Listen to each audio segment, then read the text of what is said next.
ഹദരത്ത് എന്ന് പറയപ്പെടുന്ന ആൾ സൗത്ത് ഇന്ത്യയിലെ തന്നെ എല്ലാ ഇമാമിങ്ങളുടെയും ഗുരുവാണ്.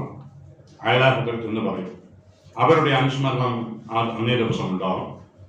അന്നേ ദിവസം തന്നെ ഉലമ ഉമറ കോൺഫറൻസ്, അതായത് പണ്ഡിതന്മാരും പള്ളി ഭാരവാഹികളുമുള്ള ഒരു ചർച്ച അന്നേ ദിവസം തന്നെ ഉണ്ടാവും. ഈ 4 പരിപാടി നബിതങ്ങളുടെ 1500-ാം ജന്മദിനമോ ജമാഅത്ത് ഉലമായുടെ 30-ാം വാർഷികമോ ബാക്കിയാത്ത് സാലിഹാത്ത് ആലാ ഹദരത്തുടെ അനുസ്മരണവും ഉലമ ഉമറ കോൺഫറൻസ്, ഇത് നാളെ നടക്കുന്നത് പാലക്കാട് നഗരത്തിൽ വെച്ച് ഇൻഷാ അല്ലാഹ് സെപ്റ്റംബർ 15, 16 തിങ്കൾ ചൊവ്വ ദിവസങ്ങളിലാണ്. ഇതിന്റെ ഒരു പ്രഖ്യാപന സമ്മേളനമാണ് വടക്കഞ്ചേരി മൊഹീദ്ദീൻ ഹനഫി ജുമാഅത്ത് പള്ളിയിൽ. ആ പള്ളിയുടെ സെക്രട്ടറി ഇവിടെയുണ്ട്, അതുപോലെ തന്നെ മെമ്പർമാരും ഇവിടെയുണ്ട്. അതിന്റെ പ്രഖ്യാപന സമ്മേളനമാണ് ഈ 29/1/2025